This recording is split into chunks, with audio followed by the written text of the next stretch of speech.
Feel like you're just drowning in documents and endless clicks? Yeah? Well, you're definitely in the right place.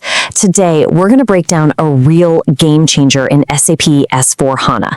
It's called Synchronous Goods Movement, and it is designed to slash that paperwork and seriously streamline your entire receiving flow. So here's what's on the docket. We'll start with a quick look at the old, complicated way of doing things. Then we'll jump into the game-changing solution, show you how to get it all set up, cover a few limitations, the rules of the road, you could say, and then we'll wrap it all up by talking about why this is such a big deal for your warehouse. All right, let's set the stage. To really appreciate how good the new way is, we first have to understand the old way. I mean, just think about the traditional process for a purchase order. You create an inbound delivery document, then you post the goods receipt against that, and only then can you finally create the warehouse tasks. It's this long chain of documents and clicks that, sure, it works, but it adds so much unnecessary complexity to what should be a really simple task, getting goods on the shelf.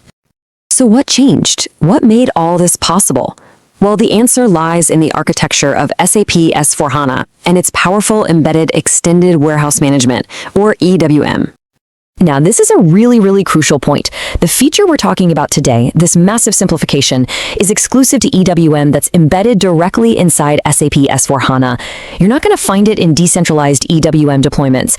It's that tight integration that really makes all the magic possible. And that brings us right to the core of our topic, the solution itself. Let's talk about synchronous goods movement. So what exactly is it?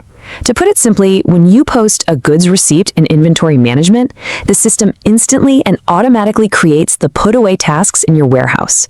And the best part? That separate inbound delivery document is completely gone. Poof! Eliminated from the process. And this comparison just lays it out perfectly. On the left, you've got that traditional multi-step chain.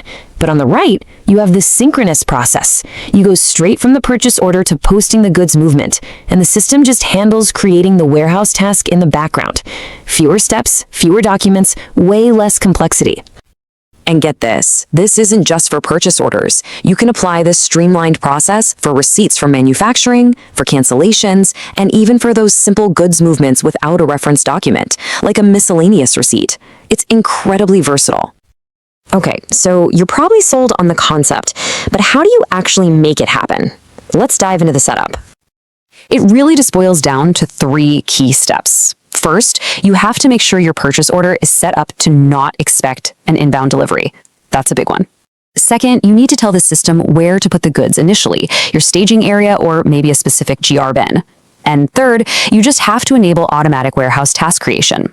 Once those settings are in place, you're pretty much ready to go. And hey, for an extra boost in efficiency, here's a pro tip. You can also set up a packaging profile. This basically tells the system how to automatically pack items into handling units, like boxes or pallets, and that saves your team even more time during receiving.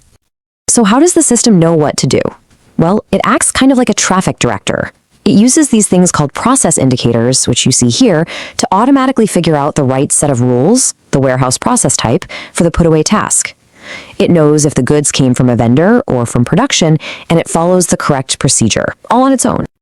Now, this feature is powerful, but it's really important to know its boundaries. So let's take a look at a few limitations to keep in mind. First and foremost, a big piece of advice, straight from the source. Always check the official documentation for your specific SAP S4HANA release. You know how it is, SAP is constantly evolving, so what's true for one version might change in the next. So specifically for goods coming from an external vendor, there are a few things this process just can't handle. You can't process returns using the original handling units it came in. You also can't use external numbering for those units, and you can't pack serialized products directly in the post-goods movement app. It's just crucial to know these constraints before you start. Okay, so after all the technical details, what's the bottom line? Why should this new process really matter to you and your warehouse? Well, this visual pretty much says it all. We are moving from a process with high complexity, multiple documents, and a bunch of manual steps to one with significantly lower complexity. It's a direct path from A to B. The key benefits are just so clear and compelling. For For your users, it means fewer clicks and a much simpler interface. For your system, it means fewer documents to manage and archive. And for the business as a whole, it means faster overall processing times. You're getting goods from the receiving dock to their final put-away bin more quickly than ever before. And that leaves us with a final thought. This simplification of the goods receipt process is a huge step forward. It really makes you wonder, now that receiving is so much more streamlined, what other complex processes in your warehouse are just waiting for a simpler, elegant redesign?